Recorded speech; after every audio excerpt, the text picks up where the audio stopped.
Beaucoup d'entre nous, nous avons des amis qui, s'ils mouraient aujourd'hui, ils iront en enfer. Et Satan nous a voilé les yeux et nous ne sommes même pas conscients que nous avons une responsabilité envers eux. Mais nous mangeons avec eux, parfois nous partons en vacances, nous papotons, nous discutons. Toi, t'es trop fort, toi. Mais ils sont trop forts, là. Est-ce que vous allez vous retrouver au ciel?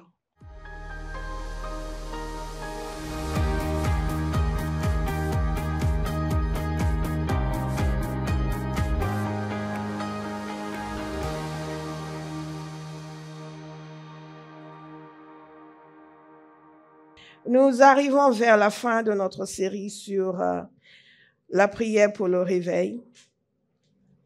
Nous avons vu beaucoup de choses. Vous êtes d'accord avec moi? Et ces 2 dernières semaines, nous nous sommes attardés sur la persévérance, la nécessité de la persévérance. God is so good. Oh, regardez votre voisin, faites-lui un grand sourire. Certains, si vous ne leur dites pas, ils ne vont pas le faire. Thank you, Jesus. Thank you, Holy Spirit. Les gens qui cherchent toujours à être avec les gens, c'est parce que vous ne connaissez pas encore la présence de Dieu. La présence de Dieu est très agréable. God is infinitely beautiful, infinitely wonderful, infiniment agréable. Wow. Même quand il vous reprend, il est agréable. Father, we honor you this morning. Il faut que je me retienne. OK, on va passer le message. Quelqu'un qui ne vous doit rien, contre qui vous ne pouvez rien, et qui continue de déverser en vous. C'est une ineptie de ne pas servir le Seigneur. C'est une ineptie de vivre sa vie chrétienne sans la mettre au service de Jésus.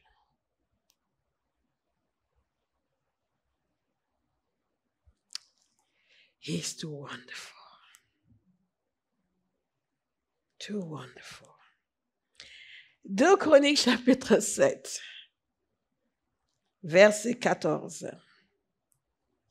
Si mon peuple, celui qui porte mon nom, s'humilie, prie et me cherche, et s'il renonce à ses mauvaises voies, je l'écouterai du haut du ciel, je lui pardonnerai son péché et je guérirai son pays. Dans ce passage que nous voyons depuis plusieurs semaines, nous voyons l'affirmation de la bonne volonté de Dieu. L'affirmation de sa bonne volonté, de son désir de faire du bien aux individus, mais aussi aux nations. Son désir de sauver, de guérir, de restaurer. Et nous voyons aussi les conditions pour que cela puisse se réaliser. Et c'est tellement simple que ceux qui sont son peuple se mettent devant lui dans la repentance et dans la prière. En d'autres termes, que la responsabilité est du côté de son peuple. Que ce qu'il en devient de la nation est la responsabilité de son peuple. Dans notre contexte, nous parlons du réveil. Que les gens viennent à la connaissance de Dieu, que leurs péchés soient effacés, que la nation soit sauvée, guérie, restaurée. Et ce que nous comprenons à partir de ce passage, c'est qu'en réalité, c'est une offre que Dieu nous a déjà faite. Et que si nous voyons le réveil dans notre génération, si nous voyons les gens convertis dans l'Église, c'est parce que nous aurions répondu à Dieu, pas parce que Dieu aurait choisi d'agir en dépit de nous. Et très souvent, c'est ce que nous faisons. Nous demandons à Dieu d'agir malgré nous. Nous demandons à Dieu d'agir alors que nous refusons de remplir les conditions qu'il nous donne pour son action. Ou parfois, nous sommes mystifiés. surpris par le fait que nous ne voyons pas les gens se convertir massivement. Pourquoi nous décidons que c'est ou la faute de Dieu ou la faute de ces gens? Nous décidons que c'est parce que Dieu ne veut pas ou parce que les gens ne veulent pas. Mais il n'y a rien dans ce passage qui indique qu'il y a une autre volonté de la part de Dieu que celle d'agir. Il n'y a rien dans ce passage qui indique que si le peuple de Dieu devait respecter ces conditions, Dieu s'octroie toujours le droit de ne pas faire. Souvent, lorsque nous parlons de la souveraineté de Dieu, nous pensons que ça veut dire que Dieu est irascible et qu'il ne respecte pas ses propres lois.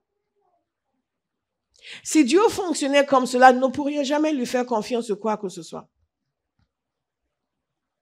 Imaginez si vous veniez ici, que vous prenez l'ascenseur comme j'ai pris aujourd'hui, et que vous savez que cet ascenseur ne respecte pas les lois de l'ascenseur.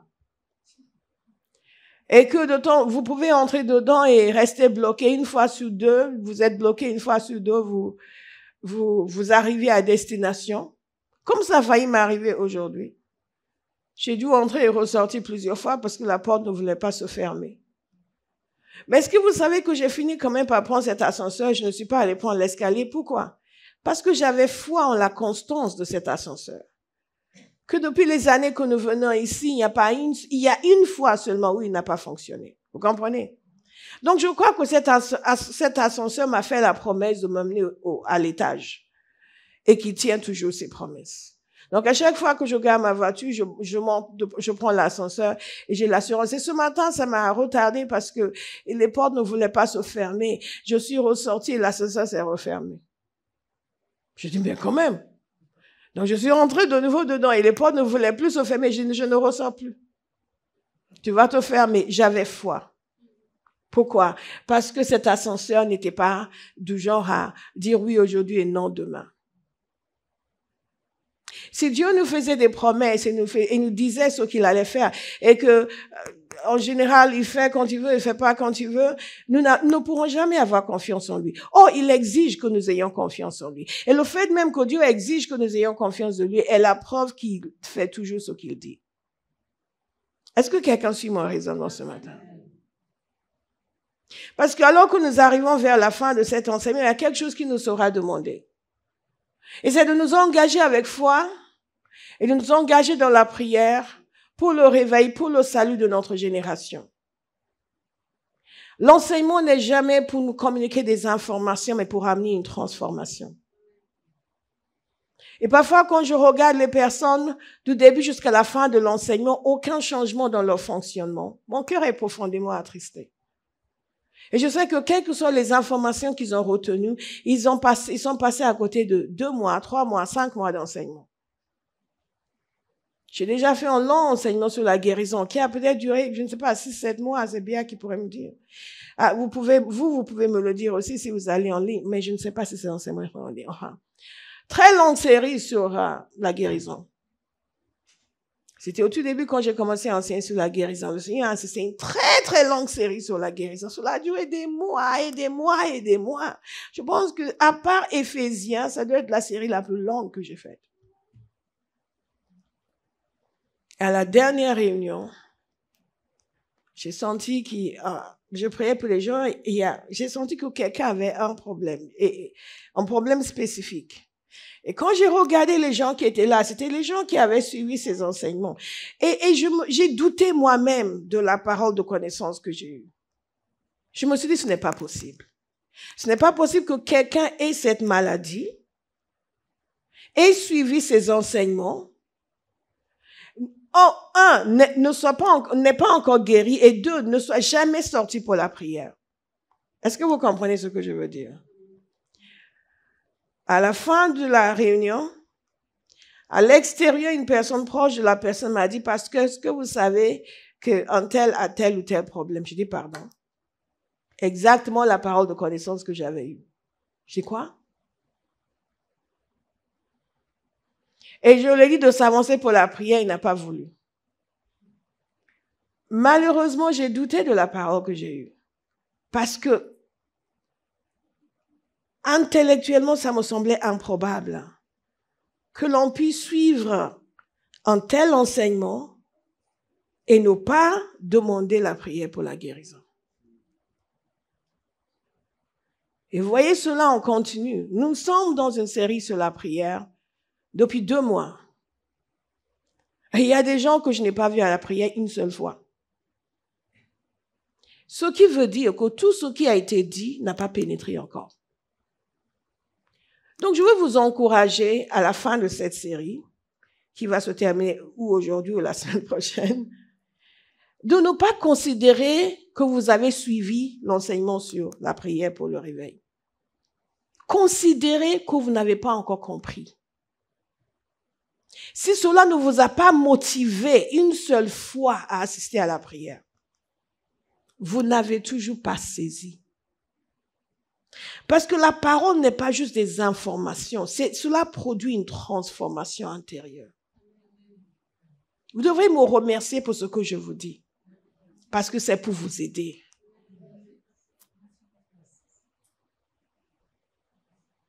Donc, je vais vous encourager à aller reprendre tous les enseignements et les réécouter, et les réécouter, et les réécouter.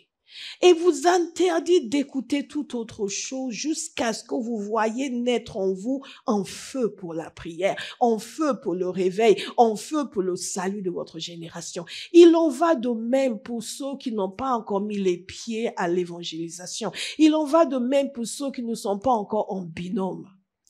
Ça veut dire que tout ce qui a été dit vous est passé par-dessus la tête. Vous avez été physiquement présent, mais vous n'avez rien absorbé. Quelqu'un va dire merci, pasteur.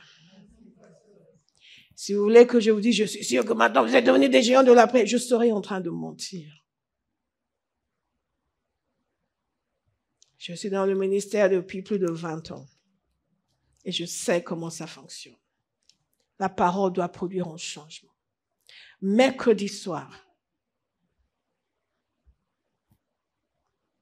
le Seigneur a conduit les uns et les autres à se donner un certain objectif de prière, un objectif de conversion, un objectif par rapport aux gens que nous voulons voir gagner à Christ d'ici fin octobre. Et je voyais chez certains une autre dimension de compréhension et même une insatisfaction. D'autres, tout en ayant une plus grande compréhension, étaient encore dans la satisfaction.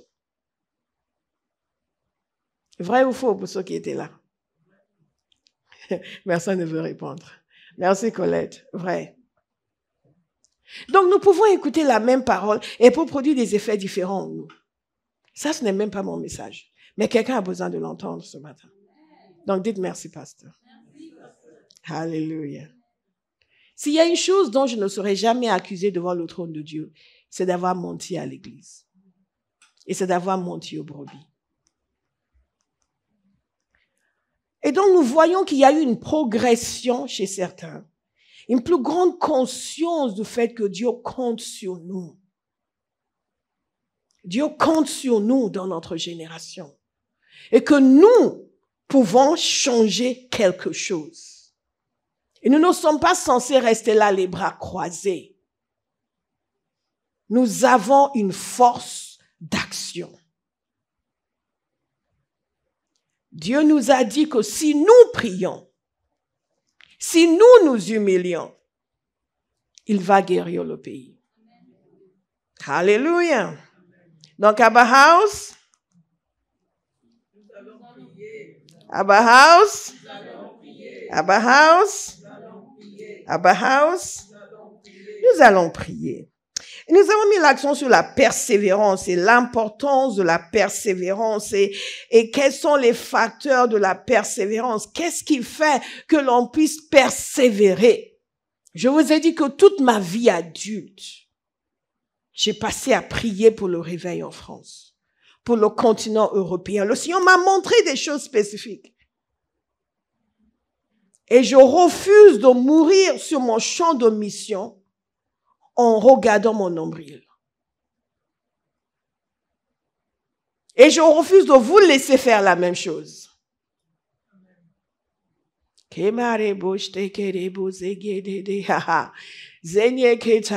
Donc, comment persévérer? Qu'est-ce qui fait que toutes ces années, nous avons prié, nous avons continué envers et contre tout, quand tout semblait impossible, quand on avait l'impression que mais ça ne va pas se faire, les gens sont endurcis. Non, pourquoi ne pas avoir cédé au système que d'autres mettent en place pour se construire une grande église, des systèmes qui ne plaisent pas au Seigneur? Pourquoi ne pas avoir cédé? Parce que Dieu a donné la capacité de persévérer et de croire qu'il fera les choses à sa manière, mais qu'il le fera.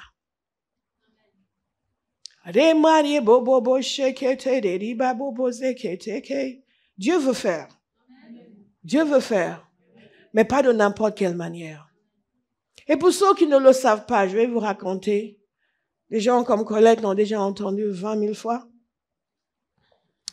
Peut-être pas 20 000, peut-être 1000, peut-être pas 1000, peut-être 500, mais enfin, beaucoup de fois, et bien encore plus que cela. Mais lorsque nous avons commencé cette église, il y avait une grande pression sur moi. Une grande pression pour faire certaines choses, pour faire grandir l'église. Et un jour, et je priais, je demandais au Seigneur. Et un jour, j'étais en mission à Bruxelles. Je travaillais. Et avant d'aller en conférence, le matin, je me suis réveillée avec un sursaut. J'avais fait un rêve horrible. Et j'étais assaillie de peur. J'avais une crainte, une peur qui m'a saisie. Parce que dans ce rêve, je me suis vue dans un énorme auditorium. Et c'était bondé. Et c'était un grand bâtiment, il y avait de l'activité partout, à l'extérieur, enfin dans les couloirs, partout les gens étaient affairés, ils faisaient toutes sortes de choses. Et je voyais que c'était à Bauhaus. Et beaucoup de mouvements, beaucoup de gens qui faisaient toutes sortes de choses. Mais à un moment donné dans ce rêve, j'ai pris conscience d'une chose. Et c'est ce qui m'a terrifiée. C'est que tout ce monde était là, mais Dieu n'était pas là. L'absence de Dieu était réelle. Comme la présence de Dieu peut être réelle. Vous êtes d'accord? L'absence de Dieu était réelle. Et au moment où j'ai pris conscience de cela, j'ai pris peur, j'étais terrifiée. Et c'est là où je me suis réveillée avec un sursaut. Et j'étais terrifiée. Même réveillée, j'ai commencé à prier. Je commençais à supplier le Seigneur. Non, non, non, non. Je ne veux pas ça, je ne veux pas ça. Et je ne comprenais pas, je pensais que le Seigneur montrait que c'est ce que j'allais avoir. Et donc je pleurais, je criais, Seigneur, non, non, non. Parce que s'il y a une chose qui compte pour moi dans ma vie, c'est la présence de Dieu. C'est la présence de Dieu. Je peux être dans une salle vide, mais tant que Dieu est là. Mais me voir dans une énorme salle bondée et Dieu n'est pas là, j'avais l'impression d'avoir reçu une sentence de mort. C'est ce genre de désespoir, comme quelqu'un qu'on est en train de tuer. Et au bout d'un moment, le Seigneur m'a parlé. Et il m'a dit, c'est ce que tu vas avoir si tu fais comme ces gens. Il m'a indiqué de qui s'agissait. Si je faisais comme eux, c'est ce que j'allais avoir. Oui, j'allais l'avoir, cette énorme église, mais sans lui. Et cette expérience m'a marqué. Et a marqué tout ce que nous faisons à Bauhaus. Tous les choix qui sont faits, toutes les décisions qui sont prises, doivent être de nature à honorer le Seigneur et à inviter sa présence et garder sa présence. Et lorsque nous prions pour le réveil, nous devons faire les choses à sa manière. Faire ce qu'il nous a dit de faire. pour que sa présence puisse être là, pour que son action puisse être là. Non pas remplir la salle avec des moyens douteux et on utilise, et avec la chair, mais non, gagner des âmes avec le cœur de Jésus. La compassion de Jésus, le soupir de Jésus. Et non pas pour nous, mais pour sa gloire.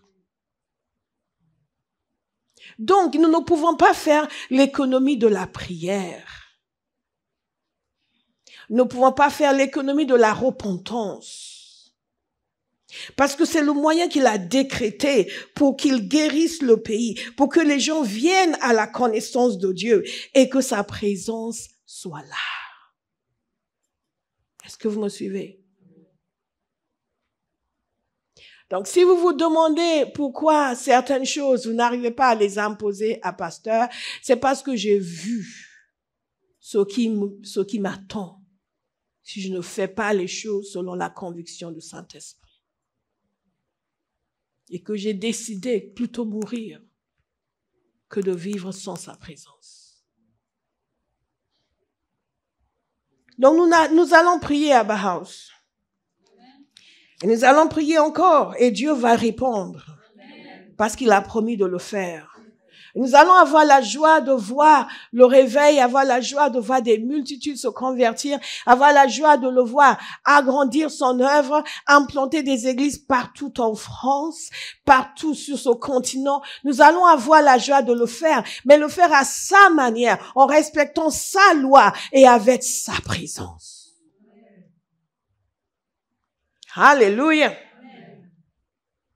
Et quand nous regardons comment est-ce que nous pouvons donc voilà les choses qui font que nous pouvons persévérer. Dieu nous montre la destination. Daniel a vu la destination. Nous en avons déjà parlé. Il a lu dans Jérémie que le temps était venu pour le peuple de retourner. Il a vu ce qui était la volonté de Dieu. Nous le voyons dans sa parole. Nous le voyons par révélation. Et nous voyons ce qui n'est pas sa volonté. Et dans cette vision, j'ai vu ce qui n'était pas sa volonté et qui n'était pas la mienne non plus.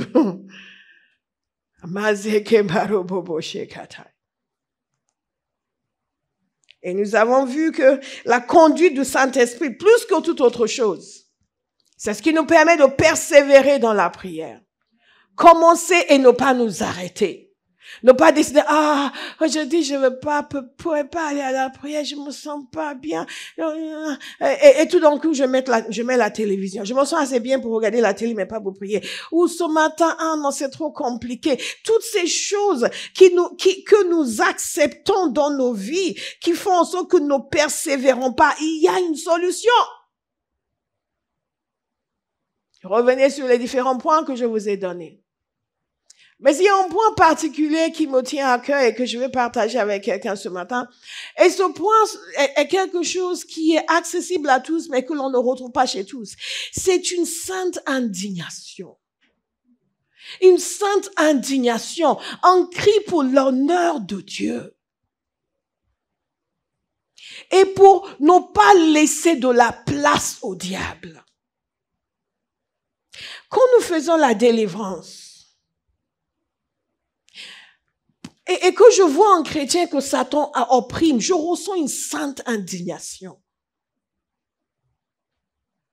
Ce n'est pas juste une question de chasser un démon, c'est que comment Satan se permet? On ne peut pas accepter ça. Dieu doit être glorifié dans cette vie. Et nous devons ressentir la même indignation pour nos nations, pour nos familles. Jésus est mort à la croix. Jésus a payé le prix. Il s'est dépouillé de sa gloire céleste pour venir sur cette terre. Comment se fait-il que nous ne sommes pas indignés de voir tous ces gens qui ne le connaissent pas et de les voir opprimés par le diable? Pourquoi nous ne sommes pas indignés de voir le peu de gens qui confessent le nom de Jésus après tout ce que Jésus a fait? Que quelqu'un dise, Seigneur, donne-moi une sainte indignation. Nous devons être indignés. De marcher dans la rue et de voir tous ces gens qui sont opprimés par le diable. Mais c'est inacceptable. Mais nous vivons très bien avec. Même les gens de nos familles. Quelqu'un va demander au Seigneur de le déranger. de le déranger, que je ne puisse plus trouver cela normal. Vous parlez avec les chrétiens, oh, tu sais, c'est normal. En France, les gens sont soucis, mais ce n'est pas normal. Nous l'avons normalisé. Donc, il faut qu'il y ait une sainte indignation. On crie pour l'honneur de Dieu. Vous vous souvenez dans ce passage, je reviens dans Exode et dans Nombre. Dans Nombre, j'ai ici dans Nombre. Nombre 14. C'est aussi dans Exode 32. Quand Israël a péché contre le Seigneur et le Seigneur voulait les frapper, il a fait une proposition à Moïse. Il lui a dit, ce peuple, je vais le frapper et je vais faire venir un autre peuple à travers toi. Et Moïse a protesté. Nous, on aurait fait merci Seigneur. Ah, comme ça, moi aussi, je vais être glorieux, ma descendance. Non. Moïse a dit non, non, non. Et pourquoi Moïse a dit non? À cause de l'honneur de Dieu. Il a commencé à discuter avec Dieu. Il a dit, mais tu as sorti ce peuple de l'Égypte. Après, les Égyptiens vont entendre.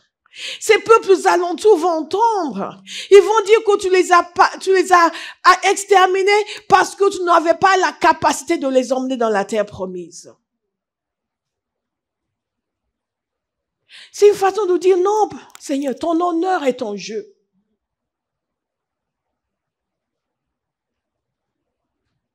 Non. On ne va pas laisser le diable triompher dans cette situation.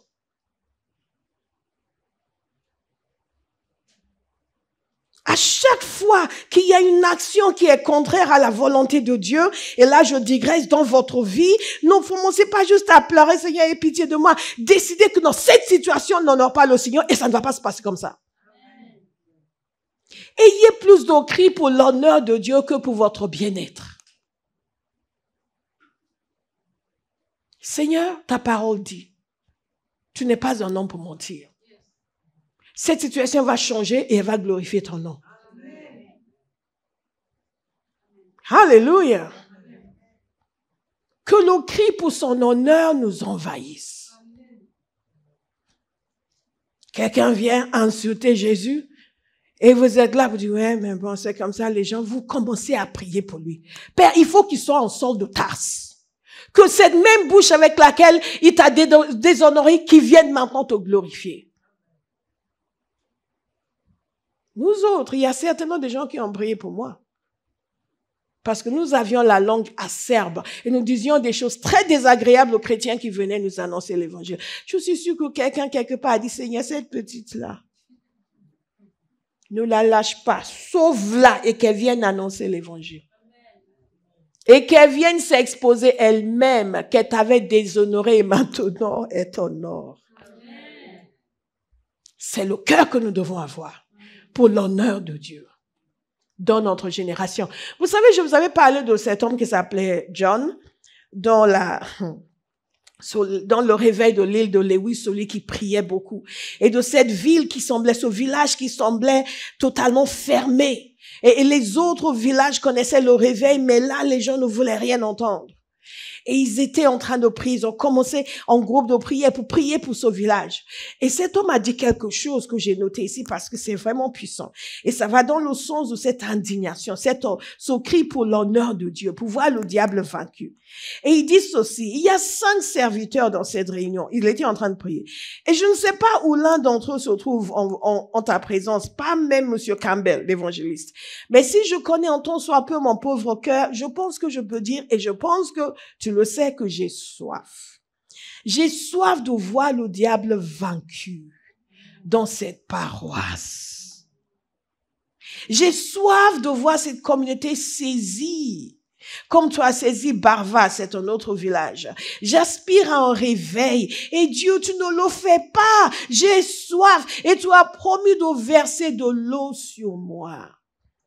Puis après une pause, il s'est écrié, Dieu, je prends sur moi de te mettre au défi, de remplir ton engagement dans l'alliance.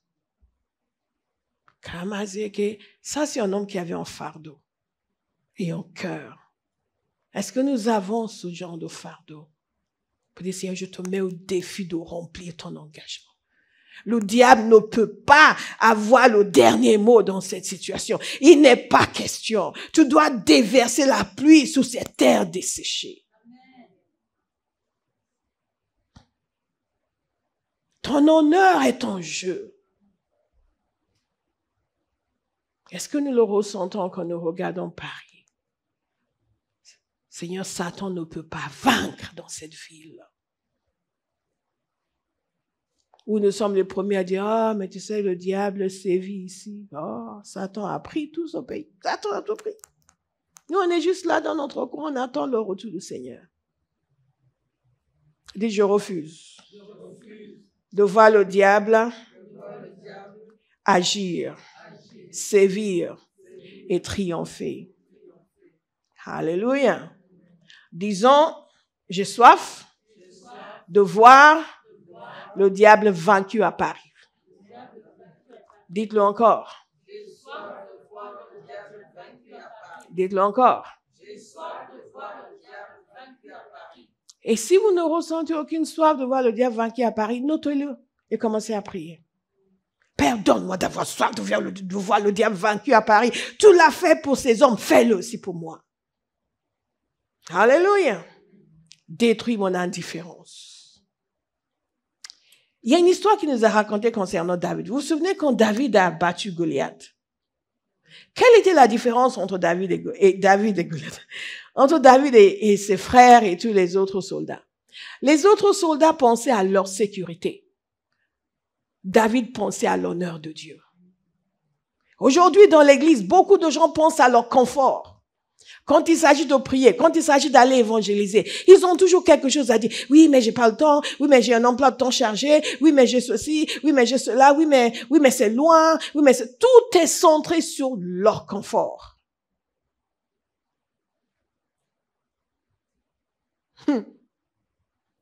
Mais David, lui, n'avait aucune conscience du danger. Il ne pensait qu'à l'honneur de Dieu. Et il avait une sainte indignation. Il dit, je veux être indigné. Je veux être indigné. Vous savez pourquoi on voit les gens guéris? Parce qu'on est indigné. On est indigné par l'oppression. On est indigné par la maladie. On est indigné de voir les gens souffrir. Et si ça ne vous fait ni chaud ni froid, même quand Dieu est en train de vous dire, un tel, prie pour lui. Oui, mais je veux manger là, je suis fatigué.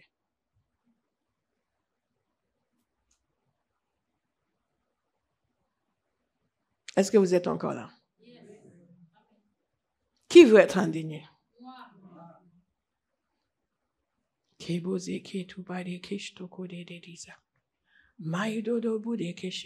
Vous savez, en disant moi, et certains ont levé la main en disant moi, qu'est-ce que vous faites? Vous êtes en train d'inviter le Saint-Esprit à agir.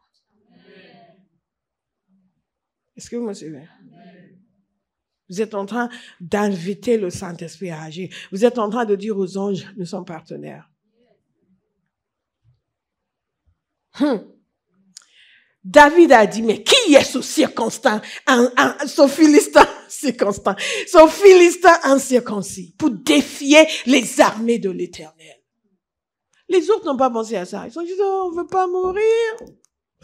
Il est trop fort, il est trop puissant, il va nous tuer. David a dit, mais il a osé déshonorer le nom de notre Dieu. De quel droit? Sukumare bobo shekata. Maize kontare de dishtakataka. Moilo suokuante tetete. Mazikato koto kote kesheta.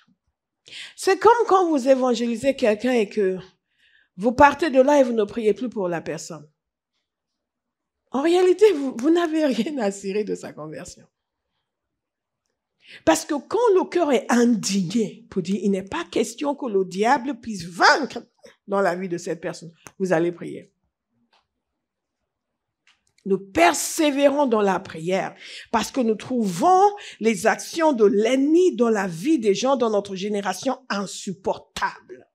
Nous persévérons dans la prière parce qu'il n'est pas question que le réveil ne vienne pas. Il n'est pas question que l'honneur de Dieu ne soit pas vu dans notre génération. Un chrétien a deux possibilités. Quand vous voyez comment notre société manque de respect vis-à-vis du Seigneur, vous pouvez devenir tout petit, vous sentir tout petit, vous cacher et éviter de parler de religion parce que vous voyez, après les gens sont méprisants. Vous pouvez aller à la conquête et dire, tu es méprisant aujourd'hui, mais demain tu vas plier les genoux devant l'Éternel. Yeah. Comme David a fait devant Goliath. Qui es-tu? Et il était là devant, il lui a dit, voilà ce que je vais te faire.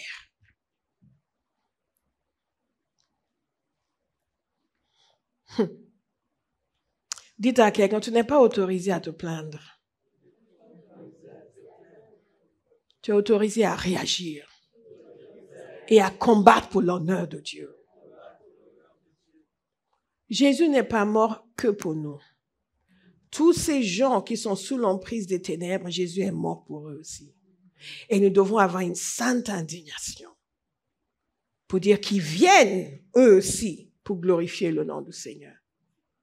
David a réagi, nous allons réagir. Qui est-ce qui connaît le cri des Moraviens? Je vais voir si vous écoutez depuis. Que l'agneau qui a été immolé reçoive la récompense de ses souffrances. Que l'agneau qui a été immolé reçoive la récompense de ses souffrances. Pour eux, gagner une âme, c'est pour que Jésus puisse voir la récompense pour ses souffrances et pour son sacrifice. Et c'est issu de Ésaïe 53, verset 11. Ésaïe 53, verset 11, dans certains de nos versets dit ceci, « À cause du travail de son âme, il rassasiera ses regards. » La version Amplified dit ceci, il verra le fruit du travail de son âme. Le travail de son âme, c'est sa souffrance. Et il sera satisfait. La version de Semeur dit ceci, il sera comblé. En d'autres termes, Jésus a souffert, il s'est sacrifié. Et il va maintenant regarder ce qui découle de ce sacrifice. Et vous savez que la première fois qu'ils ont lancé ce slogan, la première fois, c'est lorsque deux jeunes se sont proposés pour être envoyés à Saint-Thomas dans les Antilles danoises pour annoncer l'évangile aux esclaves. Et ils étaient prêts à se constituer esclaves. Parce qu'un ancien esclave que le comte Zinzendorf avait rencontré était venu à Hennhut, leur village, en Allemagne, pour leur parler de la situation dans cette île. Et pour leur dire que les gens aspiraient à connaître Dieu, que ces esclaves aspiraient à connaître Dieu, mais que les maîtres ne permettaient pas à ce que l'évangile leur soit annoncé. Et lui, il leur avait même dit, et il s'est trompé manifestement, parce qu'en lisant la suite de l'histoire, il n'a pas eu à le faire, que pour pouvoir annoncer l'évangile aux esclaves, il fallait être disposé à devenir esclave soi-même. Donc, ces deux jeunes blancs ont décidé de partir à Copenhague et à partir de là, prendre le bateau pour aller dans les Antilles danoises, se constituer esclaves pour pouvoir annoncer l'évangile aux esclaves. Et tout cela a commencé pourquoi? Parce que le comte Zinzendorf était parti pour le couronnement du roi du Danemark. Et c'est là où il a rencontré ce jeune, enfin cet homme, je ne sais pas quel âge il avait, Anton Ulrich, ce noir. Soit il était déjà libéré, soit il était encore esclave au Danemark, mais il n'y avait pas d'esclavage au Danemark, donc probablement il était déjà libéré. Mais il travaillait pour un comte. Et lui s'était fait baptiser, il était devenu chrétien. Et il a raconté une histoire selon laquelle sa sœur, son frère était encore esclave, sa sœur aspirait à connaître l'évangile, mais il n'y avait pas d'église, il n'y avait pas d'évangélisation. Et le comte Zinzendorf l'a fait venir à Hennhut en Allemagne pour parler avec la communauté des frères moraves et leur a expliqué la situation dans cette île. Il a parlé avec eux, il leur a expliqué la situation. Au début, beaucoup n'étaient pas disposés à aller jusque-là. Lui-même, qui était venu leur parler, le comte Zinzendorf lui avait proposé d'être missionnaire, il ne voulait pas. Mais progressivement, ils ont commencé à prier. Et au bout d'un moment, deux jeunes se sont proposés. Et ces jeunes sont partis à pied, en prenant des bêtes de somme de temps en temps, à Copenhague pour pouvoir embarquer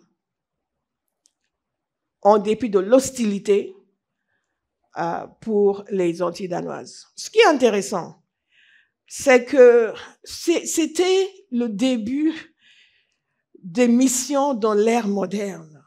C'était au XVIIIe siècle. Mais ça ne payait vraiment pas de mine. 2 petits jeunes qui avaient juste quelques shillings dans leur poche et qui allaient voyager majoritairement à pied et demandaient qu'on les laisse embarquer. Ce n'était pas une grande expédition. Ce n'était pas un grand mouvement. Ils ont fait face à l'hostilité en arrivant au Danemark, probablement parce qu'ils voulaient se constituer esclaves. Mais finalement, ils ont eu du soutien et ils ont pu partir. Et lorsqu'ils étaient sur le bateau, ils ont lancé ce cri que l'agneau qui a été immolé reçoive la récompense de ses souffrances. Et c'est devenu le cri de ralliement des frères moraves pour les missions. Ils sont partis et leur mission a réussi. Ils ont travaillé dans toutes les Antilles, même les Antilles britanniques. Il y a d'autres frères moraves du Royaume-Uni qui les ont rejoints et ils ont évangélisé, même en Jamaïque, en Barbade, dans toutes ces îles. Et des églises ont été créées, beaucoup de conversions. Et c'est devenu le slogan. Mais vous savez, ce slogan aussi est venu de quelque part. Lorsque le comte Zinzendorf avait une 20aine d'années, il a fait son voyage en Europe qui était caractéristique des jeunes nobles de l'époque et il est arrivé à Düsseldorf. Et à Düsseldorf, il a vu un tableau qui s'appelait Ecce Homo, voici l'homme. C'était un tableau d'un peintre qui en avait fait plusieurs de ce genre. Et ce tableau, c'était un tableau de Jésus avec une couronne d'épines sur la tête. Et en dessous du tableau, il avait marqué en latin, « J'ai fait ceci pour toi, et qu'est-ce que tu fais pour moi ?» Je vais vous donner le texte exact. Je pense que je l'ai ici. Zoboko shebere keseti tata. Zomonoko jebeke. Zabaka shokoto kere kistakara kashoko. J'ai fait cela pour toi, maintenant que feras-tu pour moi? Il a lu cela en dessous de ce tableau, ça l'a marqué. Et apparemment, il aurait dit plusieurs fois que c'est là où est venu son engagement total pour l'œuvre de Jésus. Et le sang de Jésus et le sacrifice de Jésus avait une place centrale dans la théologie des frères moraves. Si nous sommes si peu enclins à nous donner pour le Seigneur dans notre génération, c'est peut-être parce que nous oublions le sacrifice de Jésus et que nous avons perdu la révélation du sens de ce sacrifice et de l'impact pour nous. Nous sommes chrétiens, nous sommes nés de nouveau, mais nous ne prenons pas conscience du prix qui a été payé pour notre salut et de la conséquence qui aurait été la nôtre si nous n'avions pas été sauvés. Et à partir de cela, Zinzendorf a inculqué à cette communauté des frères moraves qui déjà, à partir de cela, il a eu cet engagement. Et quand il est entré en contact avec eux, qu'ils ont fondé le village de Henhout, je ne vais pas revenir sur toute l'histoire, je vous l'ai déjà raconté, c'est devenu quelque chose de primordial pour eux d'honorer le sacrifice de Jésus. Et c'est pour cela que ces 2 jeunes avaient crié que l'agneau qui a été immolé reçoive la récompense de ses souffrances. Et dans tout ce que nous faisons en tant que chrétiens, nous devons toujours mesurer, est-ce que ceci honore le Seigneur ou est-ce que ceci déshonore le Seigneur? En réalité, les gens luttent avec des péchés divers et variés dont ils pourraient se débarrasser s'ils étaient empreints de la conscience de l'honneur de Dieu. et du fait que Jésus s'est donné pour moi, il mérite mieux que ça. Mais comme le peuple et comme l'armée d'Israël, nos yeux sont rivés sur nous-mêmes et pas sur l'honneur de Dieu. Sur notre ressenti, notre danger, notre confort, notre bien-être. Tant que vous avez les yeux rivés sur vous-même, vous ne pourrez jamais accomplir votre destinée en Dieu. Parce que l'homme et la femme qui accomplissent sa destinée en Dieu, c'est celui qui est capable de voir le sacrifice de Jésus, de voir la volonté du Père et de s'engouffrer totalement dedans en faisant fi des conséquences personnelles ou autres. David a triomphé de Goliath parce qu'il avait une sainte indignation. Pas parce qu'il était plus fort. Dieu aurait pu utiliser n'importe lequel de ses soldats. S'ils avaient eu dans leur cœur la même indignation, le même refus de voir le peuple de Dieu piétiner, de voir le nom de Dieu déshonoré. Je prie que Dieu nous donne à l'Église une sainte indignation. Que nous considérions que chaque personne qui est en dehors de l'Évangile est une anomalie et nous devons rectifier cela. Que chaque siège qui est vide à l'église est une anomalie et nous devons rectifier cela. Parce qu'il y a quelqu'un pour qui Jésus est mort qui ne le sait pas encore et qui est encore dans les ténèbres. Mais si nous sommes tranquilles, peut venir recevoir et nous ne sommes pas dérangés par le fait qu'il y a des gens que nous aurions dû amener à la conversion qui ne sont pas là. On témoigne leur place qui reste vide.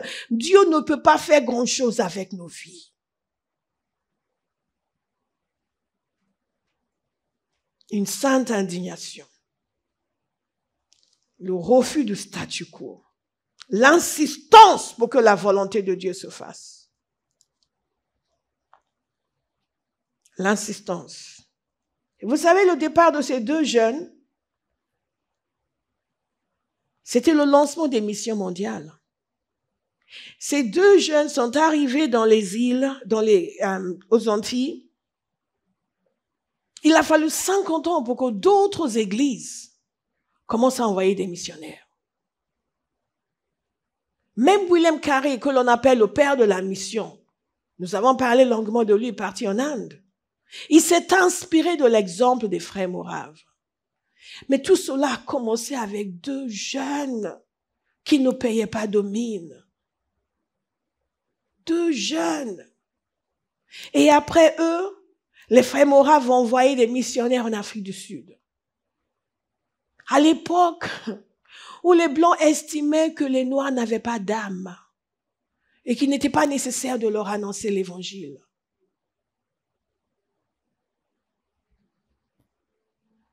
Ils ont envoyé des missionnaires au Groenland. Ils ont annoncé l'Évangile aux Esquimaux qui ont commencé à se convertir. Ils sont allés partout, en petits groupes de personnes. Les grandes églises avec leurs cathédrales étaient enfermées. Ne voyaient pas la nécessité d'annoncer l'Évangile. Donc je veux dire à quelqu'un aujourd'hui que tout ce qu'il vous faut, c'est une sainte indignation. C'est le refus du statu quo. C'est refuser que le nom de Jésus soit blasphémé en continu. C'est refuser que notre société continue de mépriser le nom de Jésus. C'est dire que vous allez être un agent de Dieu pour sortir les gens des ténèbres. C'est tout. Vous n'avez pas besoin de grandes qualifications. Vous n'avez pas besoin de grandes connaissances. Vous avez besoin de connaître Jésus, d'être secoué et saisi par son sacrifice et vouloir que d'autres en bénéficient. Ce n'est pas par hasard que Dieu a utilisé deux jeunes, pauvres, pour lancer les missions modernes. Ils n'étaient pas parfaits, les frères Moraves n'étaient pas parfaits. Il y a beaucoup de choses qu'on pourrait dire si on cherchait la petite bête, comme font les gens aujourd'hui. Mais ils étaient bien disposés, Dieu les a utilisés. Je veux dire à quelqu'un ce matin, c'est à vous de décider ce que Dieu va faire de votre vie. Vous pouvez vous engager comme un agent de réveil, comme vous pouvez décider que vous allez juste vivre pour vous-même parce que vous avez suffisamment de problèmes comme cela. J'ai une nouvelle à vous annoncer, vous n'aurez jamais une vie sans problème. Parce que les problèmes sont inhérents à l'existence humaine. Tant que nous vivons sur cette terre déchue. Quelqu'un dit, wow, faut me dire que tu vas être parfait. Non. Et même quand vous allez obéir à Dieu, vous allez toujours avoir des problèmes. Ils ont envoyé un missionnaire en Afrique du Sud. Et il a commencé à voir des gens convertis. Il a baptisé un homme. Et les églises hollandaises se sont attaquées à lui. Parce que pour eux, il n'avait pas le droit de baptiser. Parce que pour eux, il n'a pas été ordonné avec imposition des mains. Eux n'évangélisaient pas. Mais celui qui évangélisait, qui gagnait des âmes, ils ont dit qu'il n'avait pas le droit de baptiser. Ils ont sorti leur propre théologie pour s'opposer à lui. Ils lui ont tellement causé des problèmes qu'il a dû repartir en Allemagne pour se faire ordonner pour revenir. On ne sait pas ce qui lui est arrivé, il n'est jamais retourné. Et il y a des âmes qui se sont perdues. Parce que les mêmes églises qui ne faisaient rien pour gagner des âmes, maintenant voulaient décider qui pouvait baptiser et qui ne pouvait pas baptiser.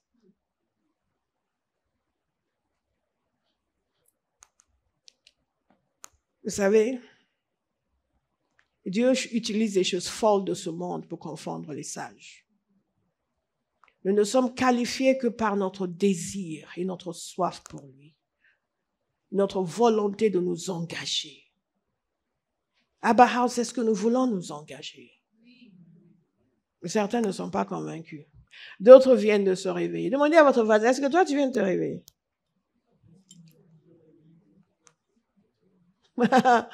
Hey. Oh yes, thank you Lord. Sakabore keshekatata. Makostobore keshekatai.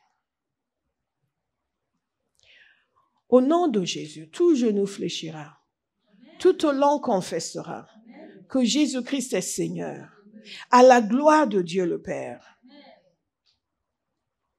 Quel est le désir que vous avez? Est-ce que vous avez le désir de voir les gens confesser Jésus pour la gloire de Dieu le Père? Est-ce que vous avez le désir de voir des gens se prosterner devant Jésus pour glorifier Dieu le Père? Parce que Jésus a dit que lorsque nous portons du fruit, le Père est glorifié.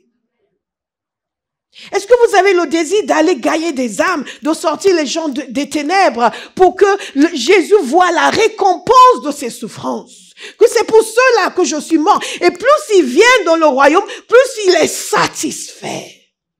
Que voilà ceux pour lesquels je suis allé à la croix.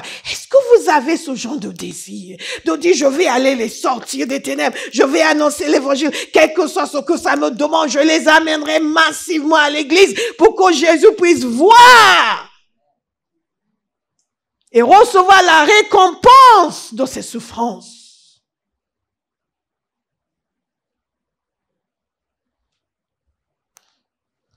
Et pour que le Père soit glorifié. Pourquoi pensez-vous qu'il y a de la joie au ciel quand un pécheur est sauvé? Dieu n'est pas indifférent.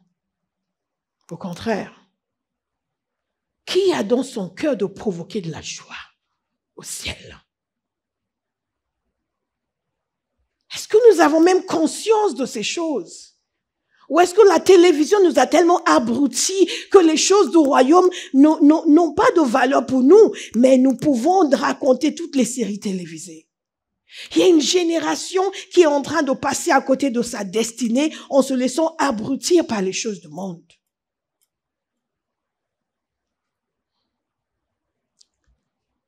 Mais dites à votre voisin, je crois des choses meilleures te concernant. Alléluia. Pourquoi est-ce que David a réagi comme il a réagi? Parce qu'il avait à cœur l'honneur de Dieu.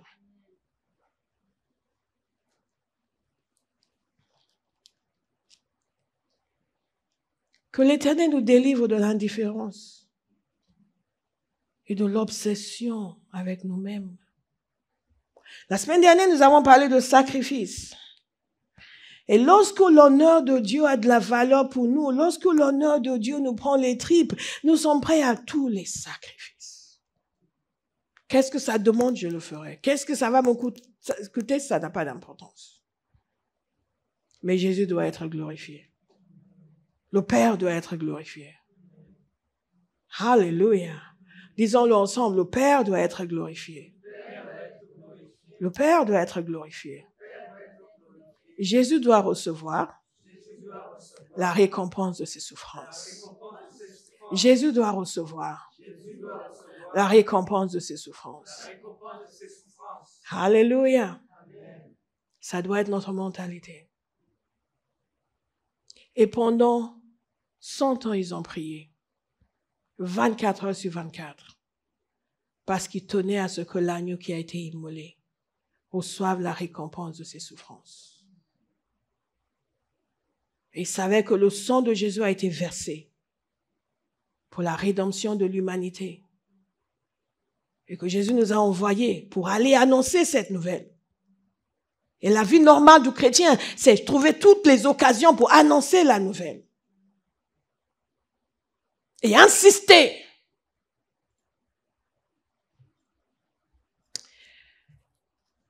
Je vais terminer avec ceci. Nous allons parler la semaine prochaine de la foi et du combat spirituel. J'avais prévu que l'on fasse une prière qui est dans ce livre, que j'aime beaucoup. Que ta main soit contre mes ennemis. Prier contre les ennemis de l'Église, parce que c'est un des sujets de persévérance. C'est un des sujets de persévérance dans la prière. Nous ne pouvons pas faire l'économie du combat spirituel. Mais le dernier point que je vais évoquer ce matin, c'est la question de la responsabilité.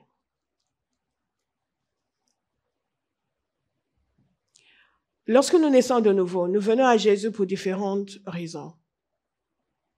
J'ai l'habitude de dire que Jésus n'est pas un somnifère. Parce que parfois, les gens sont convertis parce qu'ils n'arrivaient pas à dormir. Et je suis venue, on m'a invité à l'église, je suis venue et depuis que je suis là, je dors bien.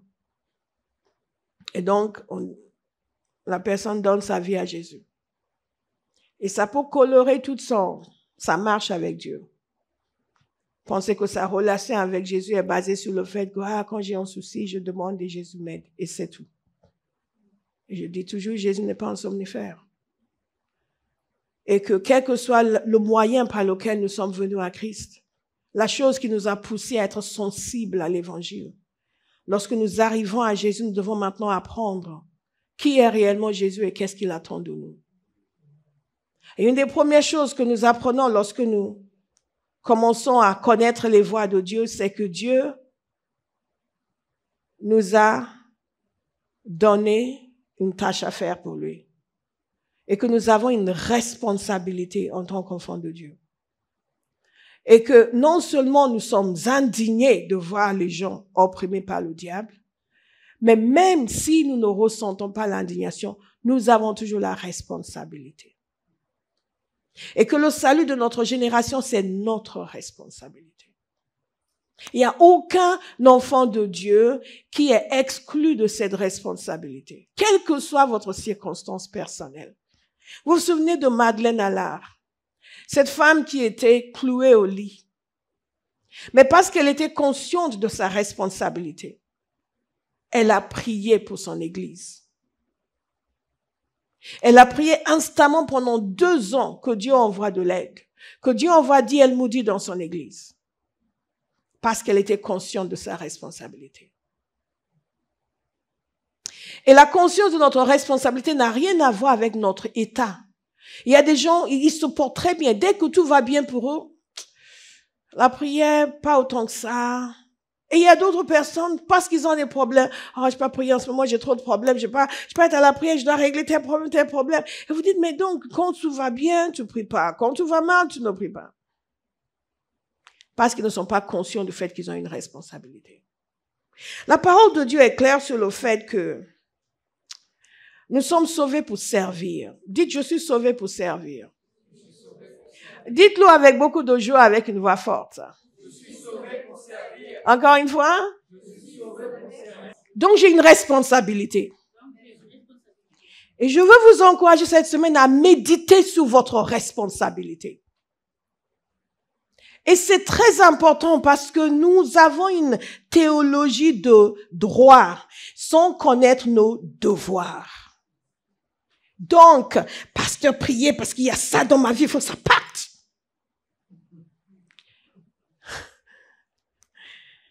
Papa Hagin, une fois, allait prier pour une jeune femme qui voulait être guérie. Elle lui a dit, pourquoi tu veux être guérie? Ah, pour pouvoir danser. Aussi, on lui a montré pourquoi beaucoup de gens ne sont pas guéris. Parce que la gloire de Dieu ne figure pas dans leurs ambitions. Je dois vouloir être guéri parce que j'ai besoin encore en bonne santé pour servir le Seigneur, comme je voudrais le faire. Alléluia. Je dois vouloir prospérer parce que je veux être un investisseur dans le royaume de Dieu. Pas uniquement parce que je veux une belle maison, ils vont voir que Dieu m'a béni. L'honneur de Dieu. L'honneur de Dieu. La responsabilité pour notre génération. Je prie que cette conscience descende dans le cœur de chacun. Amen. Alléluia. Pourquoi Madeleine Allard a prié? Parce qu'elle avait une conscience de sa responsabilité.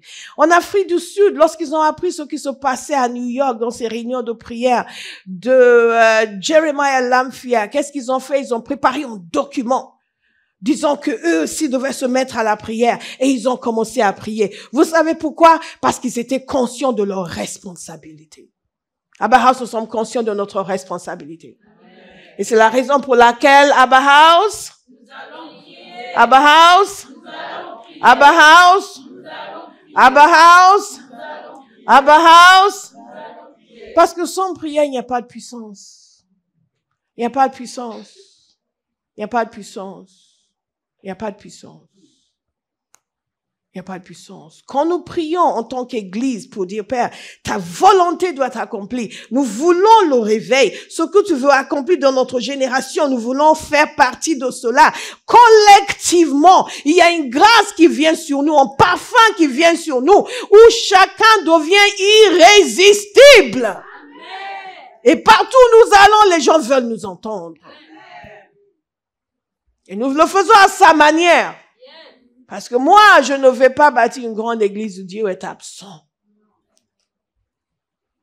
Satan sera content, les chrétiens seront contents et Dieu sera malheureux et moi aussi. Charles Parham a commencé son école biblique pour étudier la question du baptême dans le Saint-Esprit parce qu'il a compris que c'était notre responsabilité. William Seymour a prié pendant toutes ces années parce qu'il était conscient de sa responsabilité. Il s'est mis aussi à faire ses réunions de prière pour le baptême dans le Saint-Esprit parce qu'il savait que c'était sa responsabilité. Et il en va de même pour tous les gens qui y ont participé. Ils n'ont pas dit, quand Dieu sera prêt, il va nous toucher. Vous savez, Dieu peut vous toucher n'importe où, hein. Les pasteurs vont vous dire qu'il faut venir à la prière, mais même dans notre maison, ça, c'est la parole d'un ignorant.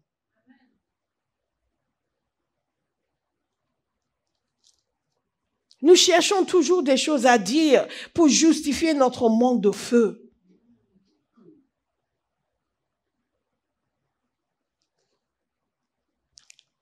La première église se réunissait tous les jours pour prier. Parce qu'ils voulaient quelque chose. Il y a eu un réveil en Jamaïque que j'ai découvert. La plupart des réveils dont je vous ai parlé, je connaissais. Mais ce réveil de la Jamaïque, je ne connaissais pas. Et ce réveil était venu parce que il y a un individu qui a dit, mais comment se fait-il que depuis l'émancipation, les églises sont désertées? Ce n'est pas parce que les gens ne sont plus esclaves qu'ils cessent de servir Jésus. Et ils ont commencé à prier. Et le réveil a éclaté. Et la conversion était massive. Parce que quelqu'un était conscient de sa responsabilité. Est-ce qu'il y a quelqu'un à Barras qui va assumer sa responsabilité? Qui ne veut pas attendre qu'on le sollicite, qu'on l'appelle, qu'on lui demande, mais qui est conscient que lui-même doit rendre des comptes devant Dieu pour ce qu'il a fait de la grâce qu'il a reçue. Nous sommes sauvés pour servir. Nous sommes sauvés pour servir. Et nous allons prier ce matin. Nous laissons le combat spirituel pour la semaine prochaine. Mais ce matin, nous allons prier. Et ce que nous allons dire au Seigneur, c'est, nous voulons être imprégnés de la conscience de notre responsabilité. Si vous ne savez pas que quelque chose est de votre responsabilité, vous allez juste penser que ouais, les pasteurs, ils disent ça aux gens. Parfois, les gens se plaignent à moi de ce que leur pasteur leur a dit. Mais je dis, ton pasteur a raison. Oui, mais moi, je m'étais senti blessé. Mais tu as tort de te sentir blessé. Tu devrais demander pardon à Dieu. Une génération excessivement émotive, excessivement centrée sur elle-même et ses émotions et ses ressentis, comme si nos émotions étaient paroles d'évangile. Une fois, Olive m'a dit quelque chose qu'elle avait ressenti. Je ne vais pas vous dire. Peut-être si vous me dites en privé et que vous êtes gentil et que vous m'offrez du thé, je vais le dévoiler. Mais on nous parlait d'une situation et je dis, mais pourquoi tu t'es comporté comme ça? Ouais, j'avais l'impression que j'étais là, waouh, je tombais des nues. Parce que ces impressions étaient aux antipodes de la réalité. Mais Satan avait mis la main sur ses émotions et les a manipulées pour l'emmener à se décrédibiliser. Et elle avait l'impression qu'elle pensait, qu'elle sentait et ça n'avait rien à voir avec la réalité. Et quand ses yeux s'étaient ouverts, oups! Nous voulons vivre avec la conscience de notre responsabilité.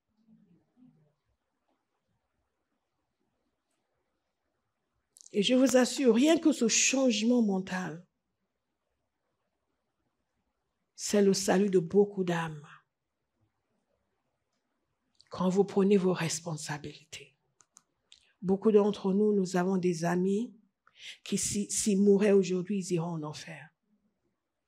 Et Satan nous a voilé les yeux et nous ne sommes même pas conscients que nous avons une responsabilité envers eux. Mais nous mangeons avec eux, parfois nous partons en vacances, nous papotons, nous discutons. Toi, t'es trop fort, toi. Mais ils sont trop forts, là. Si tu devais mourir aujourd'hui, est-ce que vous allez vous retrouver au ciel? Nous sommes une génération excessivement distraite. Distraite par des choses futiles. L'Église est tombée dans l'amour et la célébration de la futilité.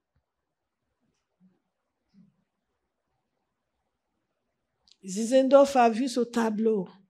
Voici l'homme. Jésus, la couronne d'épines, nous sommes fortement imprégnés par la conscience du sacrifice de Jésus. L'homme qui à 4 ans priait déjà, à 13 ans avait déjà créé plusieurs groupes de prière.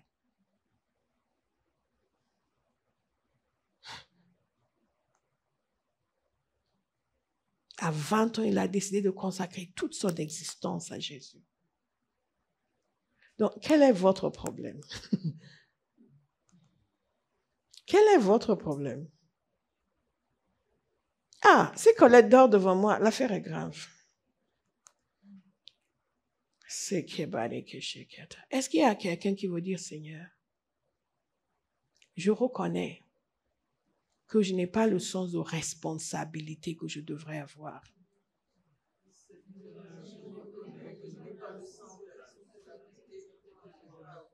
Mais dans ta miséricorde, travaille en moi ce matin. Je vous invite à vous lever, s'il vous plaît.